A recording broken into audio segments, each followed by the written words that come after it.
Nah ini awalnya tuh bisa dapat idenya tuh gimana, bisa mikir ini, nguliknya tuh gimana? Jadi yang diajarin sama gue itu, Vivi, you need to continue to share the smoke spirit. Itu yang gue pegang sampai sekarang. But bukan berarti ya kayak come learn with me, enggak gitu. I really select orang-orang yang mau belajar. Kalau gue mau duitin bisa gue nggak sukanya orang datang, udah datangnya di tengah-tengah. Oh pergi dulu ya makan, oh pergi dulu ya mandi. Sia-sia dong. Sementara lu mau belajar apa kalau lu nggak dari awal sampai akhir? Nah itu terus sampai ke Papua lagi apa ceritanya? Gue tiba-tiba dikontak sama seniman pangan waktu itu. Dijelaskan short story adalah mereka mau bagaimana sih supaya kepiting yang ada di Papua, tepatnya di Warimak ini bisa sustain, bisa dijadiin oleh-oleh. Pokoknya bisa jadi sesuatu yang kayak mata pencaharian lah seperti itu. Nah salah satu cara mengawetkannya di asap dong. Oke, berarti kita harus punya smoker di sana gitu. Gimana nih cara bangun rumah asap? Ya somehow nama gue muncul. Nah jadi seniman pangan itu bekerja sama dengan Kementerian Desa gitu. Jadi benar-benar itu take 1 week kayaknya buat finalize semua. At the end of the day aku bilang, aku user, aku bisa melihat bagaimana efisiensi smoker ini, tapi aku bukan builder. Pas udah jadi bisa dicek lah ini works apa enggak gitu ya. Bukan builder. Jadi Sadi juga bantu kita dalam hal desain segala macam. Kemudian seniman pangan anak-anaknya bantu buat kayak oke, bahan apa aja nih yang perlu kita siapkan di sana supaya nyampe ke sana bisa langsung truk ngebangun. Karena waktunya pendek. Mereka ngejar UFF waktu itu.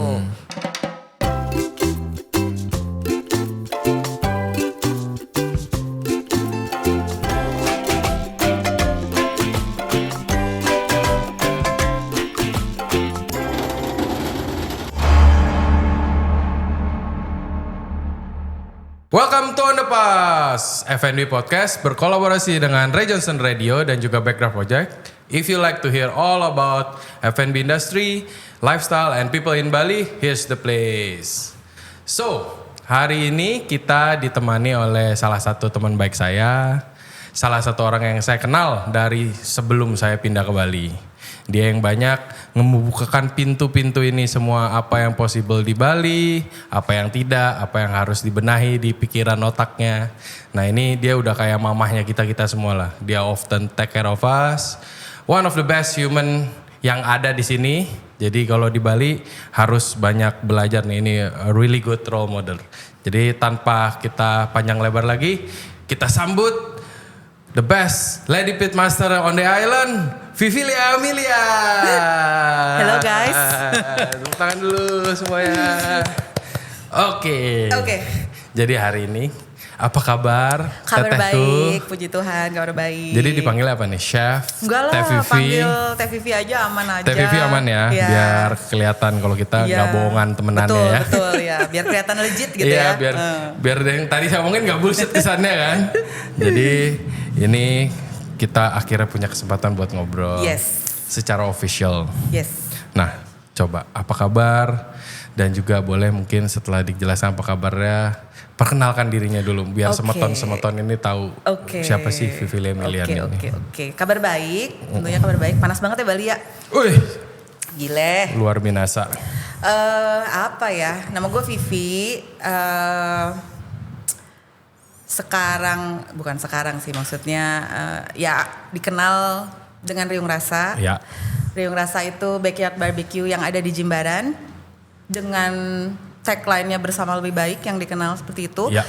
Jadi basically kesibukan itu aja sih, ngurusin warung barbecue, event, pop up, itu sih keseharianku. Kesehariannya ya. Sama anjing-anjingnya itu juga. Oh iya, kan. sama Itu My Seven Anabul. Iya. Itu sih yang paling gue salut sih, kadang-kadang udah capek, udah kayak tumbang mata, udah kayak panda kan kadang-kadang. Tapi tetap aja pagi harus ngajak jalan dulu ya. Betul. Itu 7 Anabul itu ya. Betul. Salah keluarganya Milian itu. Yes. Nah ini biar semua orang tahu juga. Mungkin backgroundnya bisa tahu-tahu ujuk-ujuk jadi yang punya Riung Rasa itu mungkin diawali dari apa, mungkin dulu sekolahnya gimana, bisa diceritain sedikit. Mungkin lebih ke background pribadi ya, soalnya background gue sebenarnya agak-agak gak nyambung sih sama apa yang gue kerjain sekarang.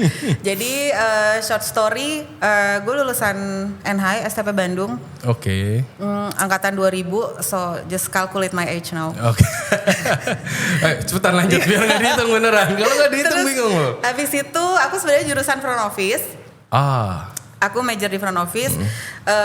Jadi kalau misalnya kamu nanya background, ke pitmaster sekarang memang nggak nyambung dan rasanya kayaknya karir gue udah asam garam sih Di. Jadi kalau kamu mau nanya, gue bisa sempat kerja di reception, reservation, pernah di waitress juga, kasir juga pernah, sales, public relation, tukang jamu pernah, tukang kue pernah, dan berakhir jadi pitmaster.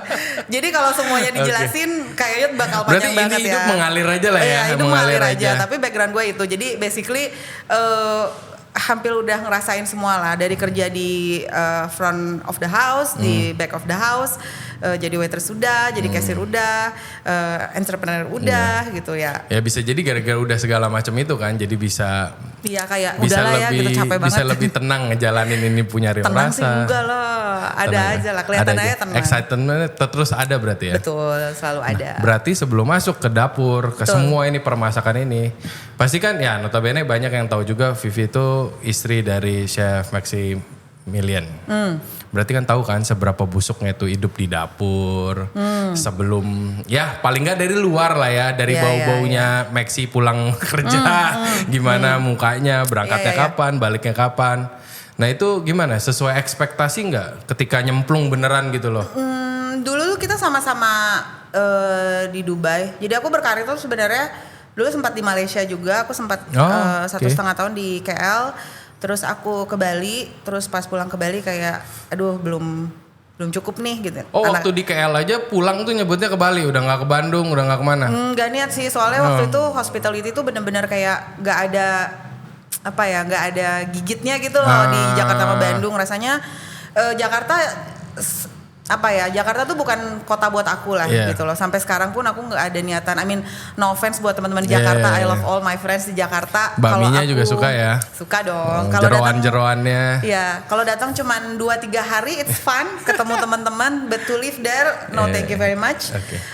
Bandung pada saat itu hanya dikenal sebagai kota yang dikunjungi sama orang Jakarta every weekend dan mereka beli molen. Ya nggak usah sebutin brand lah ya, pokoknya molen dan teman-temannya lah, Batagor segala macam. Jadi ketika kita udah kerja di hospitality, kerja di luar negeri, rasanya nggak ada challenge-nya gitu loh, nggak ada maksudnya in term of market ya gitu, bukannya maksudnya kayak orang Jakarta nggak fun, enggak, tapi kayak di usia segitu lu masih pengen dapat ilmu, dapat challenge lagi. Soalnya udah biasa juga kan dengan market yang lebih kompleks, kayak di Dubai juga kan pasti international lah, multicultural banget. Jadi pas ke Bali jauh lebih make sense gitu. Iya, karena sebelumnya itu aku di KL dulu, dari KL ke Bali, baru dari Bali aku ke Dubai, baru ke Bali lagi gitu loh. Jadi di Dubai itu kan emang ada masanya yang dulu gue ada sempat kerja di Central Reservations, itu kita ada over 80 nationalities, 80. Gitu, bahkan ada negara-negara yang sebelumnya gue kayak ini negara apaan ya gitu loh, maksudnya yang small country gitu. Tapi it's good, it's really good experience yang bisa lu bawa dalam hidup lah gitu. Apa mungkin experience yang dari luar itu jauh lebih kepake di Bali juga kan pasti? In terms of apa nih? In terms of experience kerjanya nggak terlalu jauh beda kan? Work ethic lah, lebih ke work ethic gitu loh. Karena di sana tuh kita memang benar-benar. Jadi udah sempet Dubai, balik Bali, balik Dubai lagi? Enggak. Oh langsung. KL terus ke Bali, Bali ke Dubai, Dubai baru Bali lagi.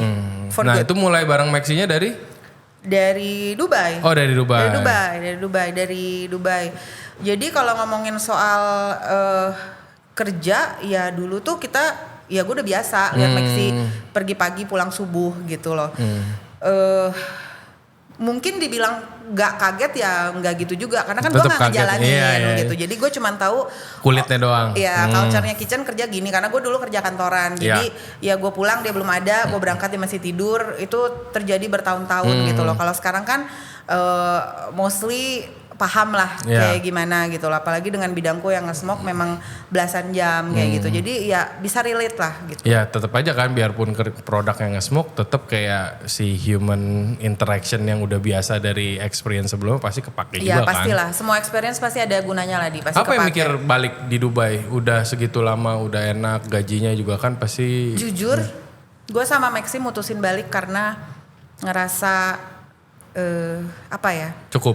bukan cukup, kayak rasanya kita udah jadi terlalu ngorbanin family karena kita dapat good package gitu ya. Maksudnya itu yang kita bangun selama 7-8 tahun di Dubai, tapi kita punya 2 apartemen full furnished, everything is easy. Udah settle padahal. Gaji kita enak, no tax segala macam. Tapi jadinya kita ngandelin diri masing-masing sih. So kayak nggak ada apa ya, antara suami istri itu sibuk kerja aja semua gitu loh. Karena ya gue juga kayak sebagai istri ya gue punya penghasilan sendiri. Whatever. Berarti di Bali nyari lebih ke work life balance-nya lah. Sebenarnya itu. Jadi kita sepakat kayak oke, I think it's time gitu loh. Jadi waktu itu anak kita umur 4 tahun. Pas pindah dapat gak tuh work life balance-nya? Lebih dapat sih. Lebih dapat kalau di compare di sana. Iya, cuman ya memang kita butuh adjustment 6 bulan lah waktu itu karena tiba-tiba di sini kayak pajak gede banget, pakai listrik token. Gue nggak tahu sumpah listrik token waktu itu. Ngontrak rumah terus ngelihat kayak ini apa ya, ada pasti pas baru tombol-tombol. berangkat mah listrik masih pasca bayar kan, masih tagihan. Bener gitu. Jadi ya banyak adjustment sampai kita decide kayak oh ya udah Bali is home gitu loh. Cuman beneran apa kayak feel langsung right gitu apa masih pas di Bali masih coba cari-cari, masih mikir mau cari di tempat lain? Kalau cari di tempat lain yang di luar Indonesia waktu itu kita enggak. Tapi kalau yang di Indonya? Kalau di Indo, notabene kan keluarga semua juga nggak di Bali kan, keluarga Maxi, keluarga Vivi juga kan nggak di Bali kan? Enggak. Jadi kita kayaknya enggak sih, nyari kayaknya within Bali aja sih waktu itu, within Bali aja. Jadi nggak ada niatan buat pindah ke luar negeri lagi atau kayak ke Jakarta. Karena balik lagi Jakarta udah aku jelasin kayak it's not a city for us yang kita mau hidup di sana gitu loh. Ya nyari work life balance ujungnya ke Jakarta. Mohon maaf macet work banget. Work life balance-nya mesti dibalancein sama macet lagi. Aduh. Macet banget. Nah itu sampai akhirnya udah kayak decide buat oke, lepas dari karirnya terus switch ke Riung Rasanya itu tuh apa pandemi apa sebelum pandemi emang udah kayak. Jadi sebenarnya gak ada yang direncanakan sih Jadi pulang ke Bali itu aku masih berkarir 8 tahun lagi waktu itu. 7 tahun pertama aku jadi head of sales di salah satu perusahaan Rusia di sini untuk film management. Terus habis itu aku masih pindah lagi setahun jadi public relation. Tapi setelah itu biasalah ibu punya anaknya masih kecil, ganti mbak gitu. Aku kayak mikir udahlah this is it gitu. Kayaknya gue harus sacrifice something. Oh jadi awalnya tuh diawali oleh nyari flexibility yang lebih. Betul, karena ganti mbak, ganti ini gitu. Kayaknya kasihan anaknya gitu. Dan waktu itu tuh exactly 2 tahun sebelum COVID gitu loh. Berarti itu setelah bertahun-tahun struggle tuh as a mom pasti kan struggle kan. Kayak pengennya sih nemenin Eo. Iya biasalah dilema ibu-ibu bekerja. Gitu. Ternyata pas nyemplung gimana coba? Ya sekarang in a way lebih fleksibel. Dalam artian ya lu kan gak usah kayak clock in jam 8, clock out jam segini. Eo bisa ngelesnya di Riung Rasa ya. Iya biar bisa dilihatin. Nah itu konsepnya tuh awalnya apa Riung Rasa? Pas pertama kali kepikir kayak Riung Rasa di daerah situ, the whole thing tuh jadi, apa? Jadi gak ada, sebenarnya jadi kalau lu mau nanya Riung Rasa itu kayak mau ngekonsepin seperti restoran-restoran ya teman-teman kita tuh nggak ada karena itu simply project pandemic gitu. Jadi waktu pandemi itu sebelum pandemi itu kan gue emang udah jualan-jualan kue lah, jualan jamu, emang hobi aja gitu loh, supply ke hotel-hotel gitu. Ya dari kalian berdua yang darahnya lebih dagang kan situ kan? Iya. Ya. Saya bukan Cina, gue bingung darah dagangnya. Kebanyakan bergaul ente. Terus abis itu dirumahkan semua ya. Lu juga di Bali lah ketika COVID ya itu bener-bener crazy period yang bener-bener kayak ghost town segala macam. Gue masih inget tuh pas Maxi masih bikin cateringan tiap hari menunya beda-beda. That was my idea karena aku bilang kayak men lu sekarang kita dirumahkan, lu punya talent masak, udah yuk kita fun aja, kita bikin lunchbox with different menu every day waktu itu. Ya, biarpun at that time semua jadi chef, semua jualan makanan kan. Tapi seru loh kalau kamu nyadarin F&B community di Bali ini, pada saat itu kan sama sekali nggak ada tamu. Sama sekali gak ada tamu. In terms of tamu masuk, gak ada gitu loh. Mesti survive sama apa yang ada di sisa di sini aja kan. Tapi tanpa lu sadarin sebenarnya perputaran ekonomi itu terjadi dari pelaku-pelaku F&B juga. So, lu punya teman bartender. Waktu itu gue inget banget tuh ada teman gue jual susu kurma. ada ginger beer, ada yang jualan pizza, ada yang jualan nasi, ada yang jualan, semua jadi kreatif kan. Tapi sebenarnya perputaran ekonominya di situ. Gue beli barang lu, dia beli barang kita gitu loh. Saling bantu lah. Benar gitu, niatnya sebenarnya saling Lebih ke arah bantu. sebenarnya duitnya ujung-ujung mah habis-habis juga, cuman lebih nggak bosen kali ya. Iya, kayak. tapi dengan saling bantu itu ya ekonominya berputar gitu loh. Karena kalau kita ngarepin tamu yang datang turis atau apa itu sama sekali nggak ada. Gue masih tahu banget kok di Seminyak kayaknya lu guling-guling di jalan juga bisa. Iya. Saking Jujur nggak ada tamu. awal-awal sih 2020, 2021 awal pandemi tuh sedih sih Bali sih. Sedih banget. Apalagi buat gue yang udah lama banget gak ke Bali, pas balik lah kok begini bentukannya kota mati, ngeliat Bener. Kute sedih. Lu juga ngapain lagi ke Bali pas Covid? Iya. Panjang ntar kita bahas kesana ya lagi. Oke, itu next episode lah ya. Ya next episode. Ntar jadi narasumbernya saya bukan gitu. Iya, benar. Nah itu sampai akhirnya decide buat toko. Nah Terus? itu idenya siapa? Idenya aku. Oh, oke. Dulu karena gue suka baking, gue tuh sebenarnya pengen punya cafe yang cuman jualan donat dan kopi. Keduluan amat gue. Awalnya itu gitu. Awalnya itu dulu banget, kayak lucu nih punya satu ruko gue cuma jualan donat, terus kopi, jam 6 udah tutup. Lucu kali ya gitu. That's the first idea. Tapi itu cuman kayak impian aja lah, kayak lucu ya gitu. Kayaknya asik kalau bikin gitu. Iya, and then setelah kita jualan-jualan nasi itu, gue iseng-iseng di Jimbaran adalah nemu tempat ini, dan tempat ini is not something fancy lah gitu. I'm sure pendengar-pendengar yang udah pernah ke Riung Rasa juga tahu, it's a warung within a food court gitu loh. Yeah. Dan tempatnya kalau di Jakarta sebutannya compound. Oh beda, kalau compound bagus gedungnya ini benar-benar food court. Compoundnya Jimbaran gini lah kan. Yang terbaik dong di Jimbaran itu food courtnya ya. Nah dan itu pun tempatnya Riung Rasa yang kita lihat sekarang itu adalah sebenarnya gudang dulu gitu loh. Jadi gue ngelihat spot ini food court kagak ada tamunya. Oh itu awalnya gudang? Itu gudang, jadi not even yang mestinya ada tenannya? Sebenarnya itu mungkin di slot buat ada tenan, tapi karena posisi dia di bawah, iya paling belakang kan? orang mungkin gak ada yang mau ngambil gitu, karena kan orang ngelihat dulu di atas baru ke bawah. So I literally sit there for 2 hours ngelihat ada tamu atau enggak, dan gak ada tamu. Terus aku iseng telepon, tanya segala macam. Ih lucu nih sewanya masih oke lah, not something yang kayak ya namanya juga food court. Yeah. So on the same day aku langsung telepon Maxi, gue mau buka warung. Dia kayak warung apa dah gitu kan. Langsung gue jelasin tempatnya begini. Mungkin Maxi baru pikir baru kelar gue settle bikin cateringan, suruhin warung. Udah gue baru pikir kayak ya udah kita bawa menu catering kita aja ke situ gitu. Jadi awalnya tuh memang bukan fun project ya, tapi emang kayak buat mengisi waktu pas pandemi itu. Kalau jalannya puji Tuhan, kalau enggak ya udah lihat nanti. Yang penting kita maju dulu gitu. Awalnya seperti itu. Paling enggak buat ada improvement juga kan dari yang cateringan, sekarang udah punya toko. Dan ngisi waktu karena literally pada waktu itu kita tidak tahu COVID bakal sampai kapan. Gitu loh. Di situ tuh masih di pikiran kayak bentar, tapi makin dijalanin kayak kok makin lama, makin nggak kelar-kelar. Benar banget. Dan sampai akhirnya itu COVID-nya beres, kan pasti banyak yang kaget dong pas yang tahu-tahu, Maxi kerja lagi. Itu juga belum COVID beres kayaknya. Iya belum, masih pokoknya, udah mau beres lah. Riung Rasa tuh baru 6 bulan waktu itu. Oh baru 6 bulan? Yes, dia udah balik kerja. Gitu, jadi jauh lagi. Ketika itu gue memang, gue bikin kue, gue bikin jamu, tapi gue nggak masak. Tapi the idea of the menu itu sudah ada di otakku.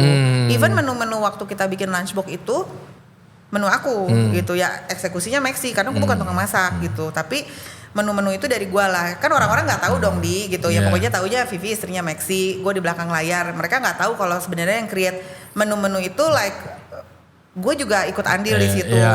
Di rumah pun gue bisa kebayang juga sih sekali Chef Maxi Toto suruh jualan paru balado. Ya mungkin bisa, cuman mungkin kan nggak mungkin kepikiran gitu. Gue cita-cita pengen jualan paru balado kan mungkin dan lu gak jauh percaya banget ya, pasti. Itu ada banyak, nggak banyak lah. Ada orang-orang yang sampai bertanya, gimana kalian di Bali? Maxi nggak apa-apa jualan nasi. Emang lecet kalau jualan nasi? Terus gue kayak, terus kenapa kalau jualan nasi? Emang kenapa? Yang penting halal. Iya dong gitu. Kayaknya tuh seolah-olah kayak wah nurunin derajat banget nih gitu.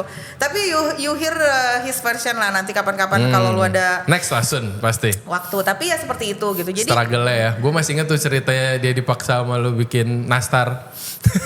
Terus bisa, gak lewat QC lagi. Bakat gue itu. Muter-muter jadi UFO.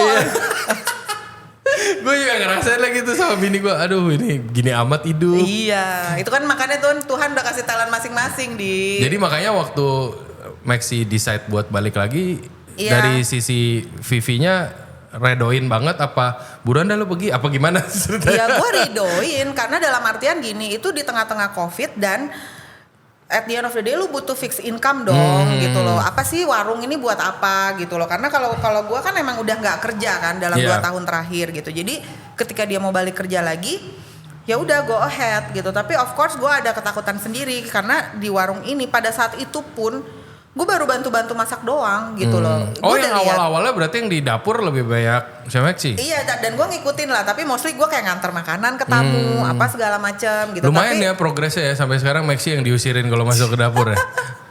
Katanya isunya seperti itu. Ya sekarang kan gue udah ngejalanin hampir 4 tahun nih. Jadi kayak udah punya Udah di luar, standar sendiri lah. udah di luar kepala lah ya. Iya, I think kalau gue yang sama masuk ke dapurnya Maxi juga dia akan melakukan yang sama lah. Gue kayak gelagapan pakai tweezer.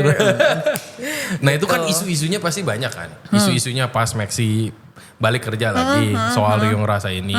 Ya kan namanya Chef Maxi juga kan brandingnya bagus. Pasti banyak orang yang kurang biasakan membaca ya. Jadi kadang-kadang mikirnya pasti kan oh ini tempatnya Maxi. Nah itu ngadepin isu-isunya tuh gimana? Gue denger malah ada yang isunya oh Rio Rasa mau tutup ya. Iya, waktu pertama-tama banget itu yang pas Maxi mau kerja lagi, banyak lah ada yang bilang oh Rio Rasa mau tutup ya soalnya chefnya nggak di sana. Nah. Oh kalau chefnya nggak di sana soulnya nggak ada gitu banyak lah omongan gitu. Bahkan gue sama Maxi sendiri sempat berantem gitu loh karena gue bilang kayak ini gimana nih gitu. Maksudnya gue bingung gue harus ngapain, bukan dalam artian gue nggak tahu ngejalaninnya gimana, tapi lebih kayak ini orang-orang ngomong seperti ini gitu. Dan Maxi mencoba meyakinkan gue bahwa you can do it, deh lu nggak usah dengerin omongan orang gitu. Ya gue ambil omongan-omongan orang itu buat pemacu gue gitu, buat gue buktiin. Bahkan ya ada satu kalimat yang gue tidak pernah lupa sampai sekarang. Malah jadi bensin sampai sekarang. Bensin banget ini. Pertamax Turbo. Gimana cerita? Dibilang, gue dengar Maxi kerja lagi ya. Kecewa banget loh Maxi kerja lagi. Padahal ini udah warung yang dikasih sama Tuhan. Gimana Tuhan nanti dibawa. kelanjutannya gitu. Gue cuman nganga. Kayak, really gitu. Instead of supporting gitu ya. Tapi ada lah omongan gitu. Tapi benar itu jadi bensin gue sampai sekarang. Jadi bensin gue sampai sekarang gitu. Sampai sekarang tuh malah. Sampai sekarang. Jadi kalau dibilang bikin gua down, ya of course lah, siapa sih dia nggak down gitu. Misalnya lu dibilangin kayak Padahal udah ridho tuh awalnya. ridho lah, ridho dan tetap ridho kok gitu. Tapi udah langsung kebayang nggak itu bakal kayak urusan yang lainnya bakal datangnya tuh efeknya sedampaknya segimana apa dari isu-isunya itu? Karena gue udah mulai ngejalanin, jadi sebenarnya gue nggak takut untuk ngelanjutin Rio Rasa. Cuman gue nggak mau jadi kayak orang jadi nggak datang karena mikirnya oh Maxi udah nggak di sana pada saat itu gitu. Jadi ya gue jadikan itu buat macu gue buat masih ada loh, tempat ini masih ada gitu loh. Nah terus lanjutnya itu sampai jadi sekarang barbecue tuh ceritanya gimana? Gue masih inget awal-awal tuh itu tuh judulnya Maxi Day Off. Yes. Maxi Day Off sampai ngantri. Gue inget banget pertama kali gue dari sana udah jauh-jauh. Mohon maaf nih des minyak.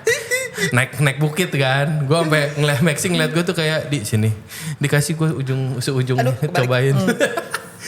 Nah itu tuh gimana ceritanya sampai akhirnya transisinya tuh ke sananya sampai akhirnya decide kayak oke, we live. Ya masih ada sih menunya beberapa kan. Cuman akhirnya kita bisa lebih fokus ke konsep barbecue-nya itu tuh gimana ceritanya? Jadi kalau lu nanya gimana transisinya bisa ke situ, sebenarnya jawabannya adalah nekat.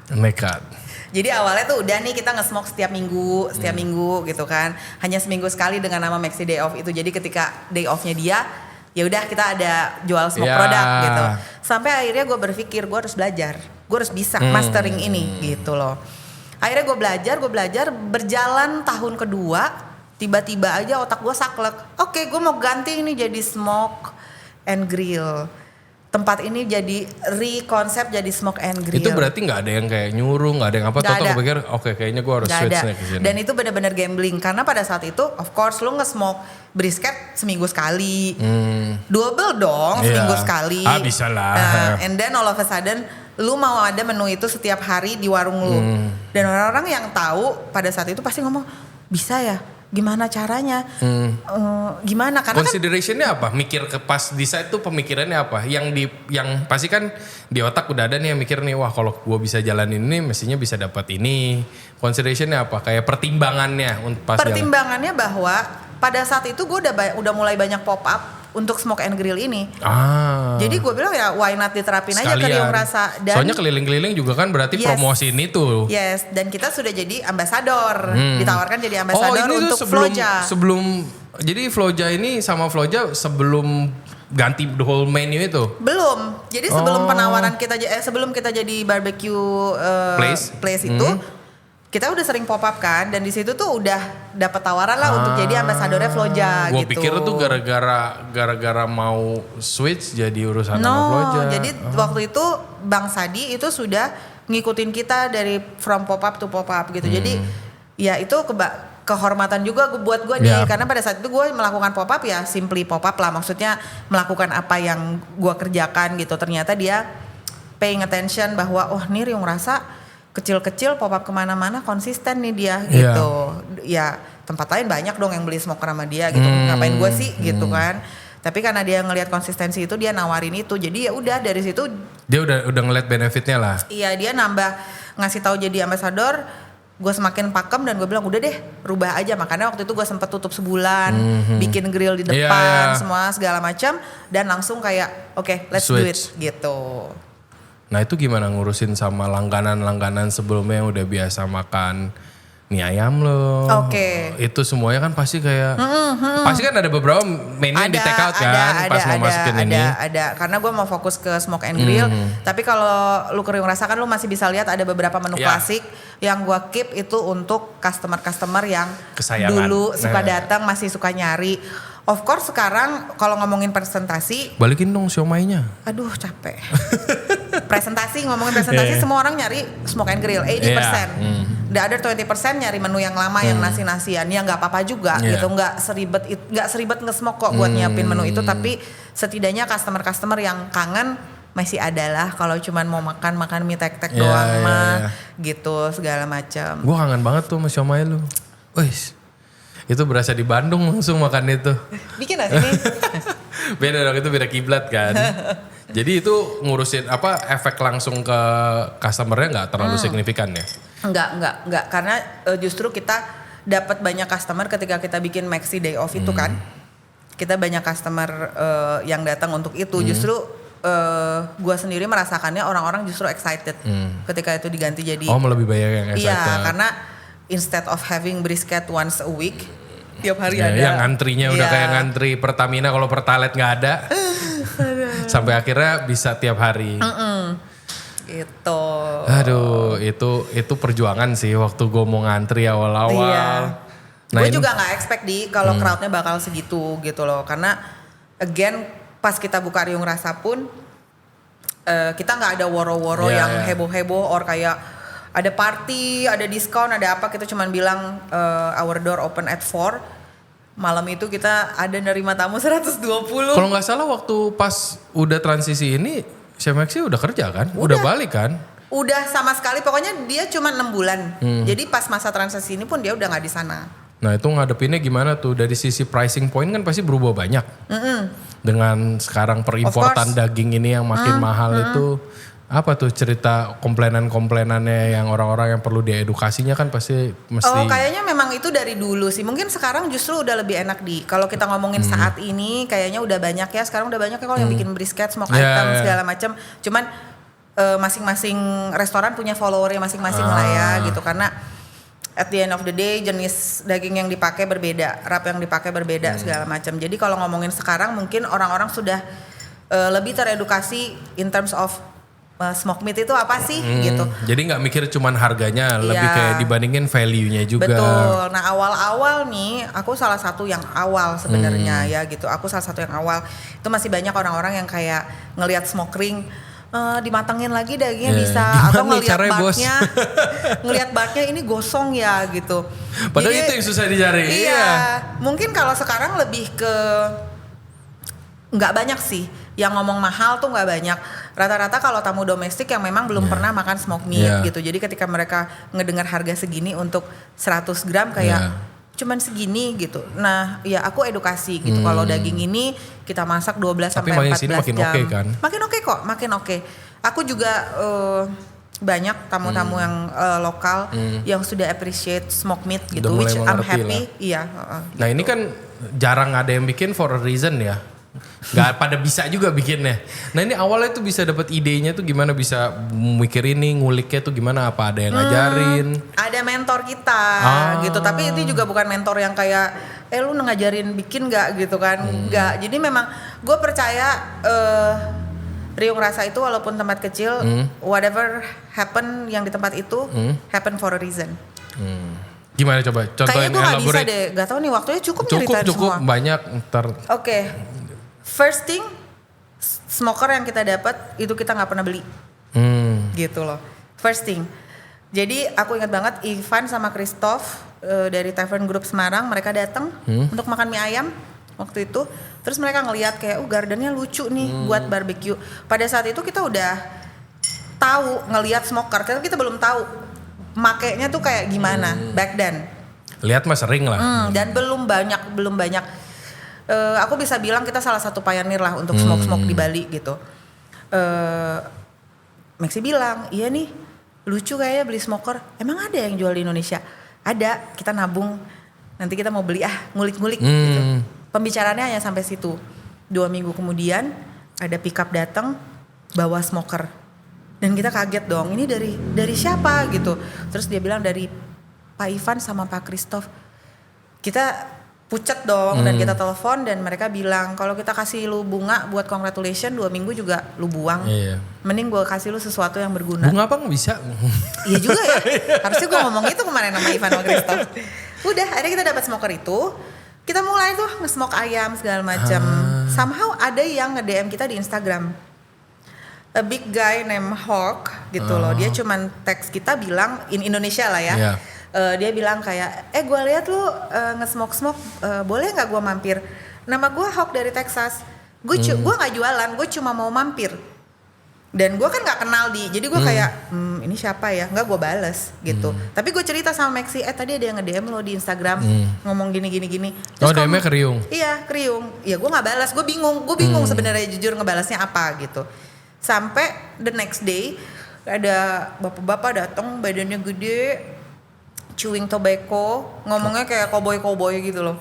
Terus dia ngomong kayak hello. Dibakarnya nggak, masih dicu tuh sama dia? Iya masih dicu gitu. Terus dia ngomong gue Hawk gitu kan. Gue yang nge-DM kemarin gini segala macam. Oke. Terus dia mulai tuh beli produk-produk smoke-nya kita, beli ayam segala macam. Terus dia nanya, kok lu nggak nge-smoke brisket sih? Kita bilang, kita mau kok belajar tapi nanti ya, soalnya dagingnya mahal. Ya, lu kan gak bisa beli brisket 1 kilo buat di smoke. Lu harus beli 1 loaf gitu loh. Terus dia bilang, I'll tell you what, I'll buy you the meat, I'll teach you how to smoke brisket, and then kita bagi 2. Oh, dia mau makan? Dia senang makan brisket ya, being a Texas guy gitu kan.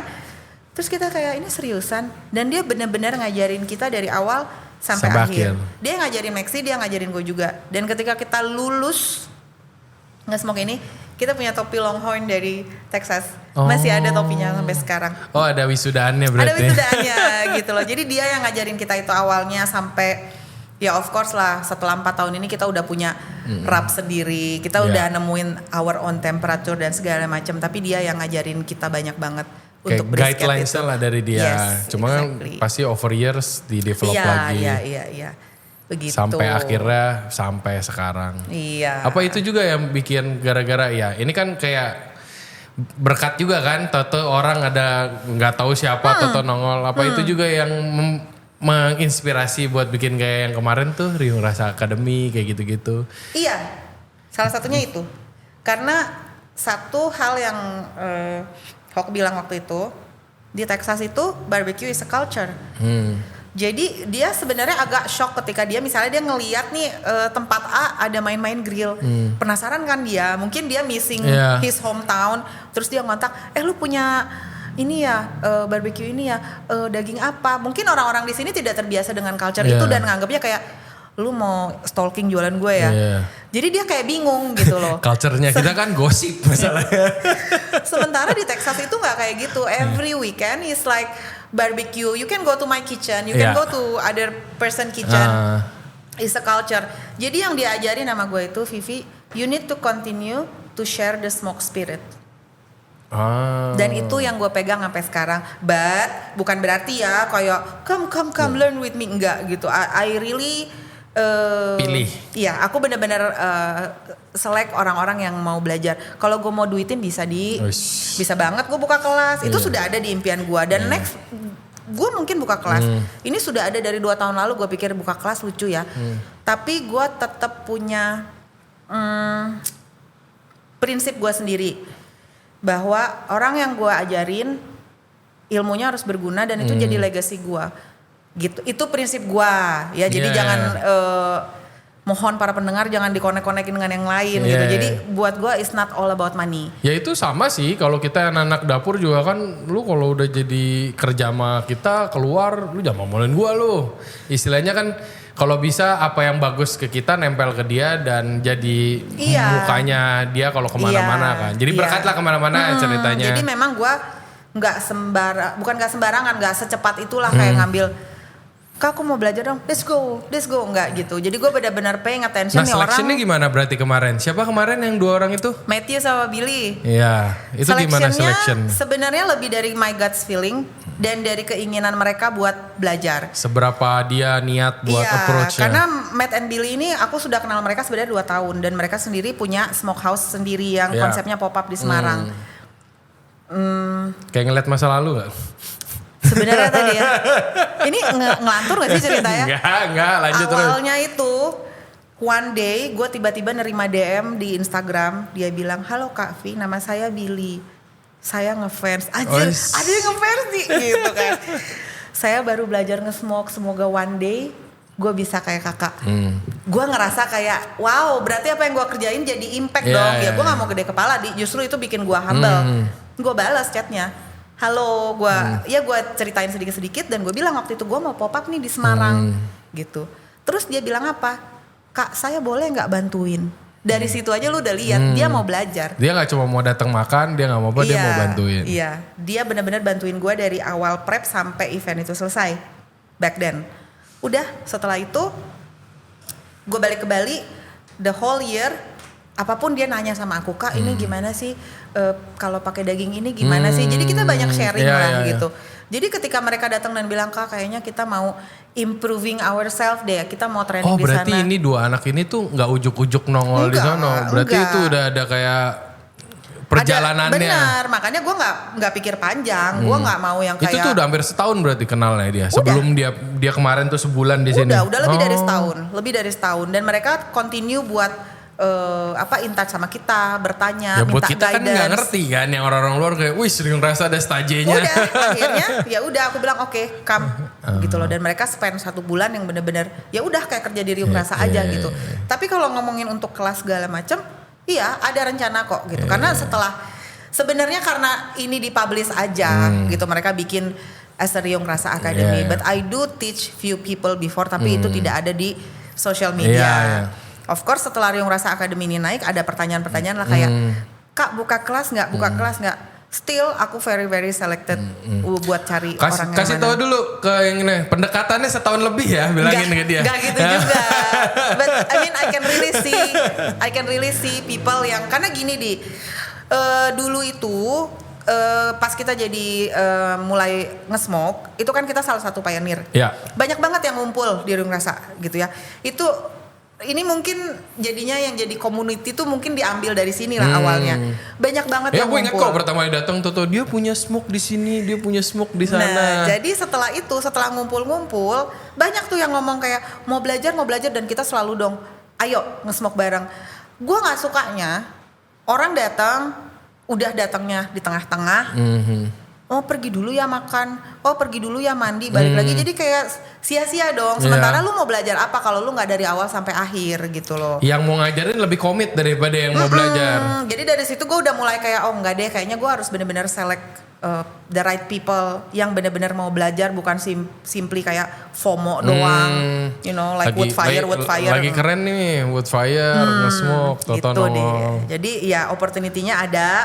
Tapi ya memang aku. Tapi sejauh ini berarti masih sejalan dong sama yang dari awal selalu ditunjukin kan, bersama lebih baiknya itu. Masih dong, masih.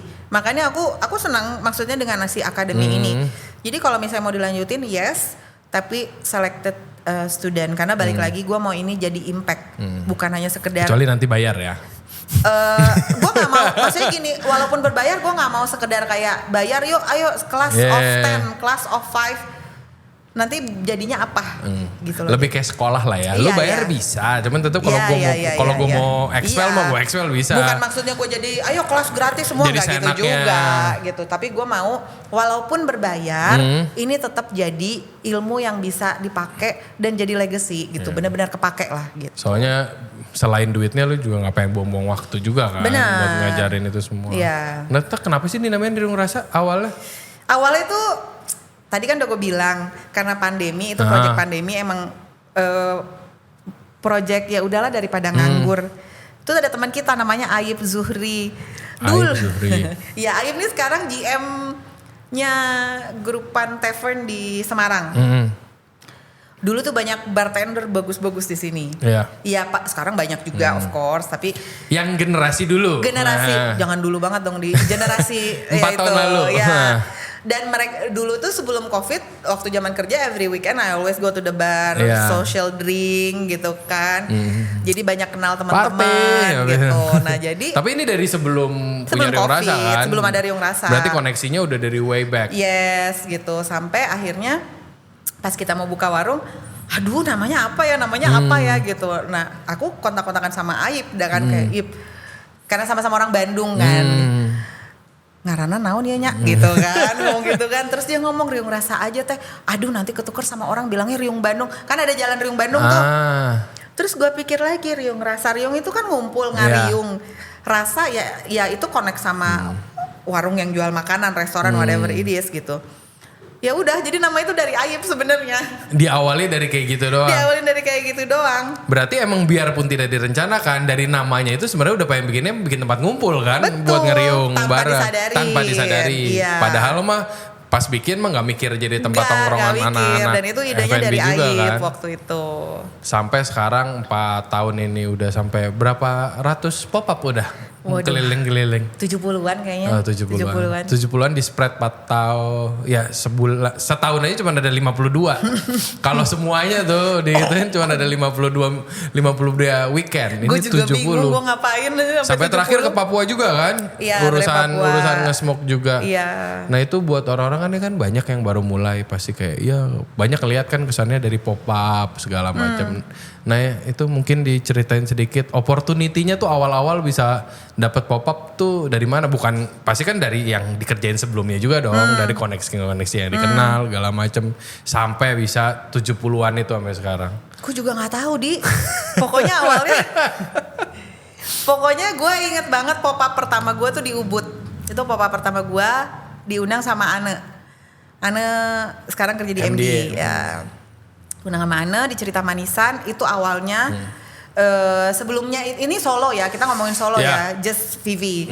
Sebelumnya itu udah ada beberapa pop-up yang Me and Maxi as Riung Rasa. Oh yang Solo bukan Pison ya pertama kali ya? Iya Cerita Manisan kan Oh oke. belakangnya gitu. Itu awalnya and then it just happen gitu loh. Ada lagi sampai ya udah ke Bandung, Jakarta, Semarang, Jogja, Itu Batam. immediate nggak dari buka Riung apa ada berapa lama dulu konsisten di Riung baru mulai ada yang nawarin apa dari awal udah langsung dibombardir? After 6 months kayaknya udah Oke. ada. Malah pas Maxi udah mulai balik kerja baru Iya. mulai lebih ramai. Iya. Jadi sampai sekarang pun kuncinya nggak tahu tuh. Biar buat yang lain tuh resepnya apa biar bisa punya pop-up segitu Gue konsistennya. nggak tahu di kan diundang di. Berarti tanya yang ngundang ya. Ya lebih ke ini mungkin ya konsistensi aja sih gitu loh karena dibilang pop-up itu fun nggak semuanya fun. Yang gitu. pasti capek. Capek banget Iya. gitu. Ada momen-momen yang terutama kayak di Bali tuh lo harus angkat-angkat grill. Iya, situ kalau pop-up kayak pindahan.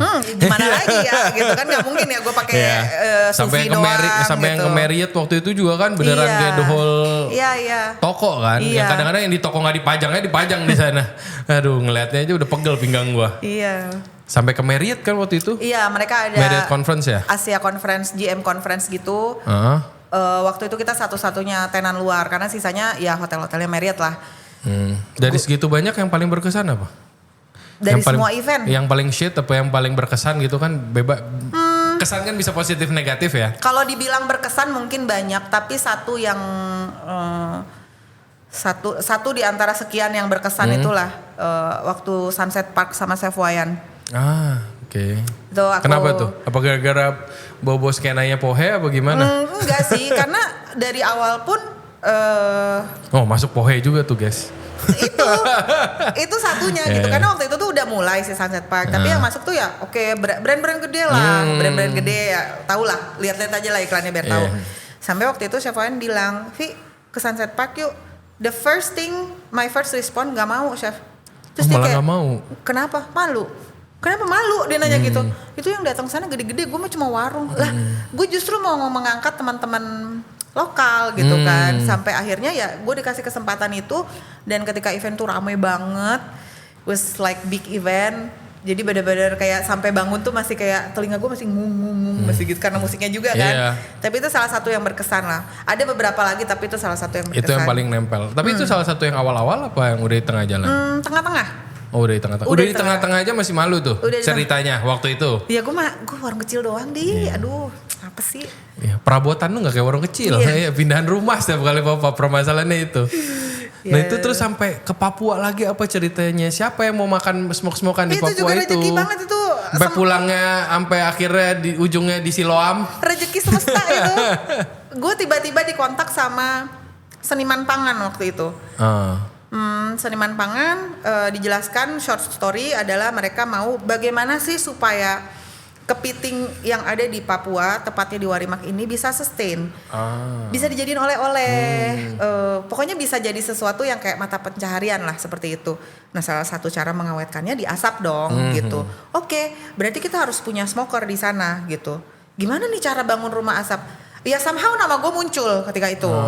Nah jadi seniman pangan itu bekerja sama dengan Kementerian Desa dan Imigrasi. Dan awalnya berarti dia pengen ada smokernya ini. Iya ada smokernya, which is gak mungkin juga untuk bawa sesuatu. Bukan Bang Sadi yang dia approach, malah BA-nya yang dia approach. Gak mungkin juga bawa barang dari sini terus ke sana gitu. Jadi benar-benar itu takes 1 week kayaknya buat finalize semua.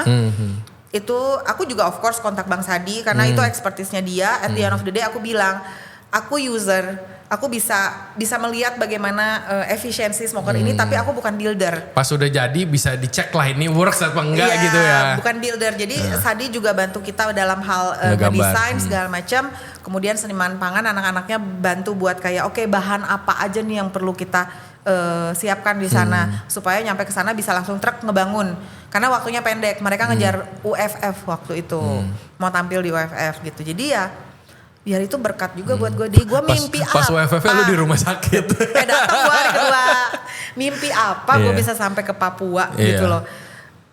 Siapa sih gue gitu loh. Bokap gue dulu pernah ke Papua missionary. Gue tahu seberapa mahalnya tuh kalau sampai harus berangkat pakai dompet sendiri ke sana. Dan bukan masalah mahalnya, aksesnya.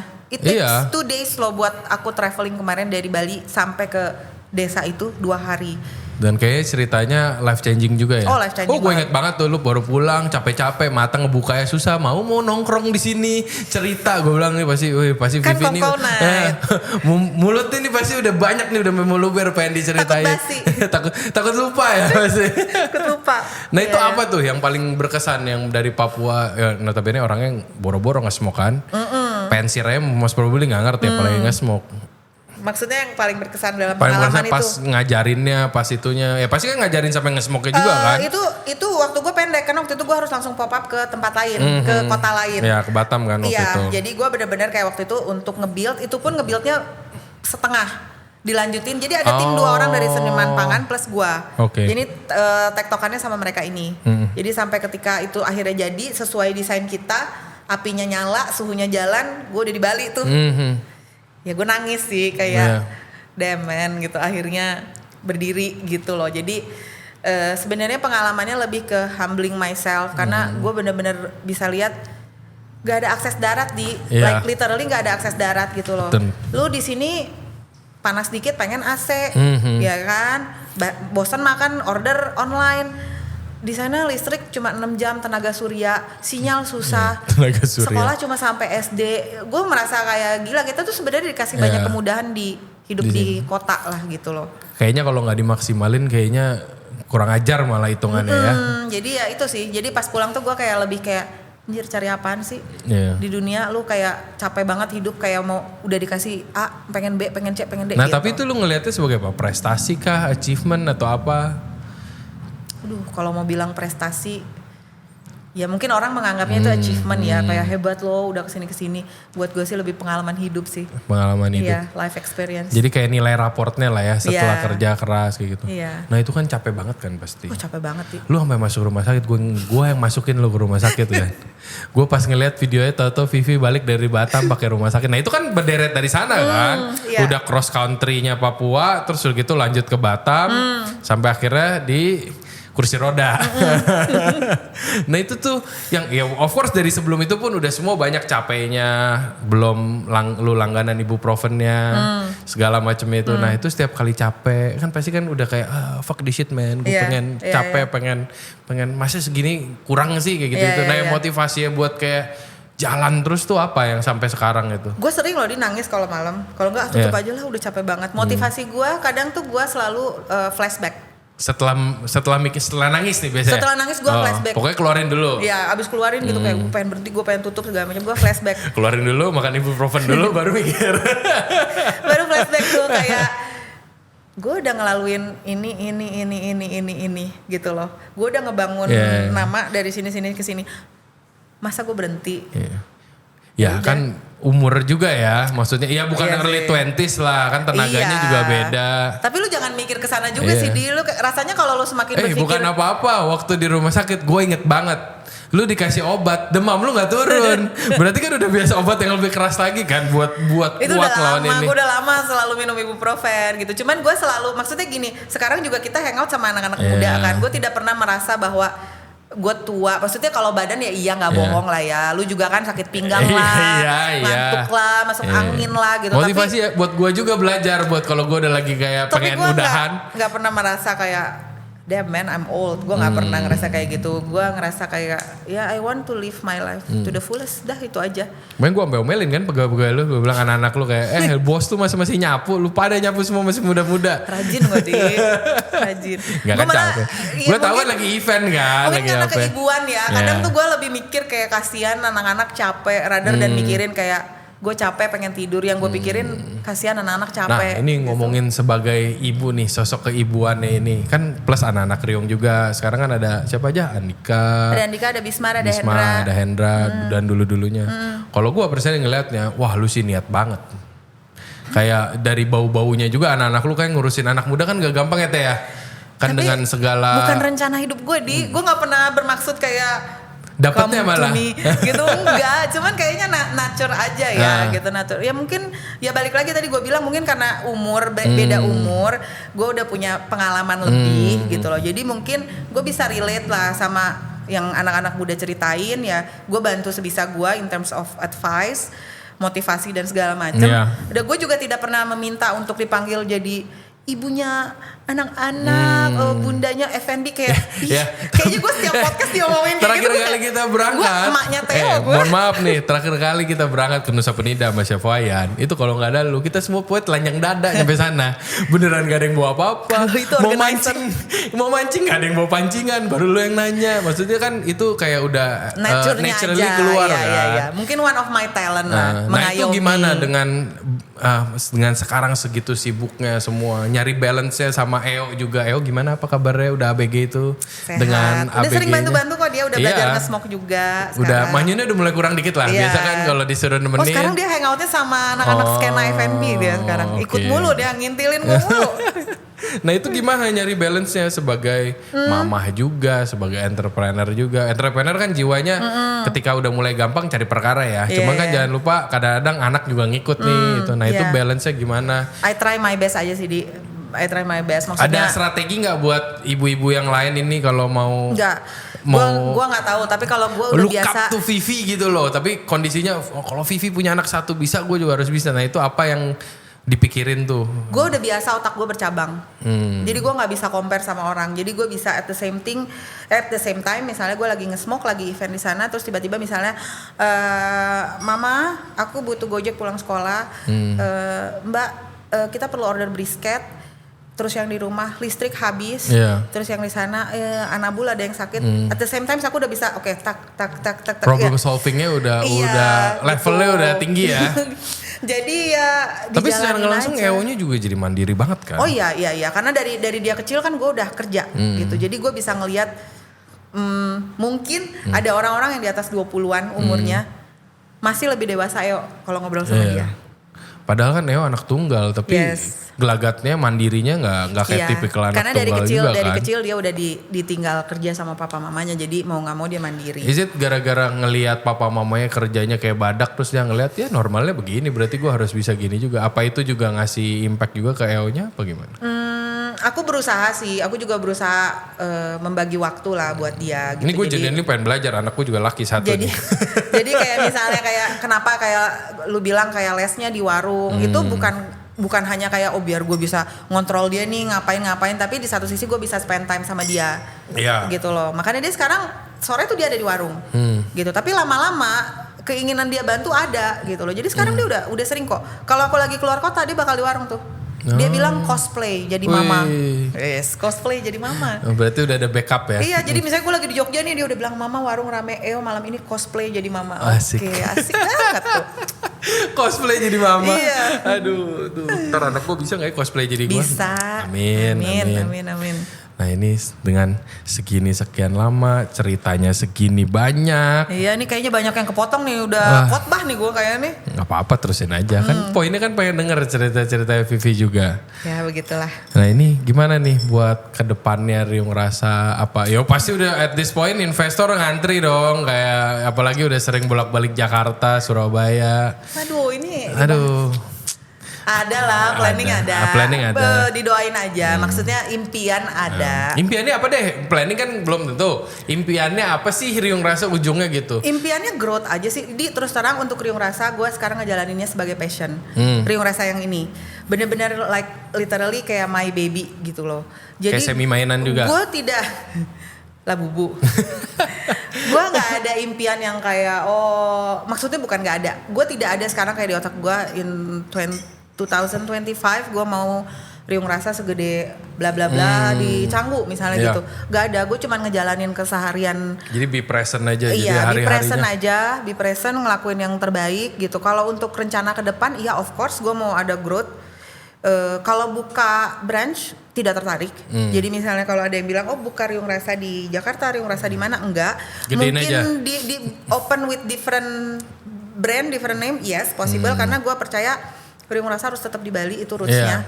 Ini punya banyak story banget, journey-nya ada. It's Udah not- legend beneran lagi nih. bukan restoran doang. Jadi gue mau tetap keep ini as it is. Ya gitu. soalnya udah 4 tahun juga kan. Kan as banyak it yang is. kalau gue banyak yang ngasih tuh kayak 4 tahun udah mesti mulai tuh mikirin ke depannya Iya. konsepnya mau ya beda diterusin lah. gini. Misalnya at the end of the day bisnis semua orang mau duit kan, semua mau profit. Tapi gue yakin kalau kita komitmen sama konsisten pasti ada jalannya sendiri kok. Gue sering sih ngomong sama orang-orang tuh kayak lu tau gak gimana nih orang-orang gila ini pada bisa kerjanya tuh gak masuk akal gitu. Gue selalu ngomong karena kita tuh separuh main. Jadi yang berasa kerja itu mungkin cuma setengahnya juga. Buat TV begitu juga gak kadang-kadang ngejalaninnya. Yang biar bisa jadi kayak kelihatannya kayak superhuman. Tapi kan di belakangnya tetep aja spare partnya mah manusia biasa kan. Ya at the end of the day orang always see the first layer lah. Pasti banyak juga kan ke lu yang enak ya Enak udah ya punya duduk-duduk bisnis doang ini di nih gitu luar. segala macam gitu kan. Tidak semua orang tahu the story behind it gitu loh. Itulah kenapa lu bikin podcast kan? Biar pelan-pelan gue bisa curcol ya. Nah ini selain per Riung Rasa ini, selain pop up, selain EO, apa yang TVV do for fun gitu loh. Yang bisa kayak kadang-kadang penat dong. Itu Amet yang bau-baunya dikit lagi jadi Maldives itu setiap berapa lama. Gue selalu ngecengin dia nih, bentar lagi Maldives nih udah bukan Amet lagi. Seneng staycation. Gue seneng ke pantai walaupun jarang ke pantai. Tapi ya ada beberapa favorite place. Tapi other than that sebenarnya kalau untuk di Bali I love my community. Gue lihat community di Bali itu strong. Strongnya tuh bukan ya at the end of the day semua orang pasti pengen punya ya orang bilang friends with benefit whatever it is gitu. Tapi gue ngelihat komunitas di Bali ini lebih bener-bener kayak support each other lah. Kayaknya semua orang tahu nggak sih kalau namanya pertemanan ya give and take kan. Iya. Kalau lu nggak mau give, jangan mikirin take-nya. Iya, Lebih ke arah benar. sana. Nah itu sebelum apa? Sebelum COVID apa? Karena gue jujur ya, gue pas dulu gue kan kerja di Bali 2012, 2013 kayak semuanya tuh di belakang hate each other. Sebenarnya bukan hate each other. Di depannya kelihatannya kayak nice. No, you have to put it in the right way. Bukan hate each other, tapi sebelum COVID itu semua orang sibuk. Sibuk menata karir, sibuk dengan hidup Seru sendiri. Cuman tahu doang, oh si A kerja di sini, si B kerja di sini, and then COVID come, lu tiba-tiba kayak diambil kerjaan lu semua, terus kayak krik. Hello, welcome to the real world. Iya, Gue cuma manusia gitu. biasa. Itu adalah sebenarnya satu momentum, Hah? ada komunitas di Bali. Iya. Itu satu momentum. Itu gue yang kaget loh. Karena gue pas dari Jakarta gue pindah ke Bali, oh chef bisa temenan ya. Karena gue mikirnya ya, di luar itu temenan sama chef tuh resikonya banyak. Karena Iya. kan banyak konsep yang kayak, oh gue the best, berarti yang jelek. Yang kayak Iya, gitu-gitu. iya. Nah gue coba avoid terlalu banyak urusan sama yang satu pekerjaan. Karena gue gak mau digituin dan gue juga gak mau gituin orang. Ini salah satu blessing dari COVID sih menurut gua. Ya di luar financial, kesehatan dan segala macam, tapi komunitas ini terbentuk saat COVID. I think it's a blessing. Jadi berasa gak sendirian ya. Berasa nggak sendirian, itu yang gua rasa strong. Jadi kalau misalnya lu bilang selain staycation ke gitu kan, apa yang Nongkrong. gue senang nongkrong sama komunitas gitu. Gue senang gitu karena gue udah merasakan bukan hanya kedekatannya, tapi when you need something, your community always ready to support you. Kalau mereka punya ya mereka punya. Ya both ways kan, kita Iya, juga kan gampang pasti lah, ready gitu, buat butuh ini, bantu. atau sekedar nanya lah supplier ini apa, ini segala macam gitu. Jadi ya I think ya we are blessed lah with the komunitas di Bali ini. Nah ke depannya apa yang kira-kira pengen dilakuin lebih buat komunitas-komunitas ini? Enggak ada sih, gue pengen tetap berjalan. Kayaknya Enjoy ini aja. berkembang kok, ini berkembang terus gitu loh. Komunitas dan satu sisi kalau kita ngomongin sedikit ya tentang Riung Rasa, bisa dibilang kita salah satu pioneer yang bikin collaboration pop up Yeah. dan segala macam. Dan ini creating good impact buat other lokal Iya. di Bali. Jadi semua saling collab, semua saling ini. Jujur ini mungkin baru bisa dilihat mulai tahun kemarin. Iya. Mulai tuh banyak collab ini X ini segala macam. Gue sempat ngomong sama Maxi, Dulu gak ada nih ginian. bangga loh aku sebagai salah satu pioneer yang Iya. collab kemana-mana. Ternyata impactnya orang tuh jadi ternyata bisa ya kayak si kitchen ini ke ini. Even itu sekedar masak for fun lah gitu loh. Sebenarnya kan kalau dipikir-pikir ya, kalau dulu mau ngelakuin collab kan resiko jadi berantem, resiko itu. Sekarang tuh berasanya kayak karena mungkin kita udah biasa juga ya, kayak something fun aja Iya kita sekarang kan pikirin. jadinya udah kayak culture kan, komunitas dan kolaborasi itu. Nah itu ada transisinya nggak? Awal-awalnya ada mungkin awal-awalnya ributnya dulu pas collab apa Enggak sih. senggol-senggolannya? Enggak, karena aku selalu percaya setiap event itu kita masuk ke kitchen orang, jadi kita harus ya justru kita belajar juga gitu, walaupun kita diundang as a guest chef, kita belajar ngelihat kitchen yang berbeda. Mindset kita sama sih. Kalau Iya. gue juga mikirnya gitu ya, kita kan lagi di rumah orang nih. Masa kalau di rumah orang yang lain pada makan kita Iya. kita nggak ikutan makan. Kalau yang lain lagi pada serius, masa kita makan di sebelahnya? Yeah, and on other note, mereka juga belajar untuk menghosting tamu in terms of nyediain bahannya cepet, respon komunikasi dan segala macam. Jadi benar-benar inilah kolaborasi lah gitu. Buat Bali sekarang jadi kayak udah natural ya pakai Seru collab. tapi seru. Moga-moga terus bisa dilanjut. Min. Ada pesan-pesan apa nggak nih sebelum kita biar ini katanya pulang mau ngurusin anabul ini. Ada pesan-pesan apa ke semeton ini buat Apa ya? buatmu ke depannya? Iya, kedepannya semoga komunitas makin solid sih, itu aja gitu. Karena aku nggak tahu dengan daerah-daerah lain. Jakarta maybe we have a lot of friends ya di Iya, Jakarta. iya. Tapi Jakarta dan Bali itu komunitasnya strong. I think it helps on the business juga. Iya. Jadi apa ya pesan gue kayak ya udahlah kayak Enjoy the moment aja. enjoy the moment, ngobrol satu sama lain. Ini kan kita semuanya pengen majuin F&B bisnis ini kan yang Iya, katanya benar. masih di bawah negara-negara lain. Cuma kalau nggak kita kerja sama bareng kan susah Iya, juga ketemunya benar, kan. benar. Komplain dong bisanya lu kagak kerja bareng. Ya. Thank Itu you. aja sih. Terima kasih banyak. Thank you banget udah kesempatannya. mampirin ini. Terima Saya kasih. sangat senang sekali. Good luck with the podcast ya. Wih. Semoga makin jaya, tamu-tamunya makin Us. wis. Bentar lagi moga-moga Pak Bos juga makin happy sama podcastnya ini yang di Bali ini. Oke. Siap, thank you Di. Thank buat you. kesempatannya. Jadi buat semuanya, thank you sudah ikutin podcast ini sampai habis. Kalau kalian masih pengen lebih tertarik dari pembicaraan ini, pengen tahu nih detailnya yang lain, bisa follow juga. Teh Vivi di mana follow-nya? Mungkin di Instagram apa ada TikTok? Instagram Riung Rasa @riungrasa, Instagram pribadiku @onlyv. Oke. Ya, tulis dari bawah. Ntar ada di samping itu. Nah itu kalau penasaran juga sama podcast ini, bisa follow kita juga di Instagram sama di TikTok di On The Pass SS1 karena pasnya itu podcast after service, dan juga yang pasti harus subscribe terus di channelnya Ray Johnson Radio biar terus lanjutin episode ini yang selanjutnya. Thank you semuanya, sampai ketemu di episode selanjutnya. Bye.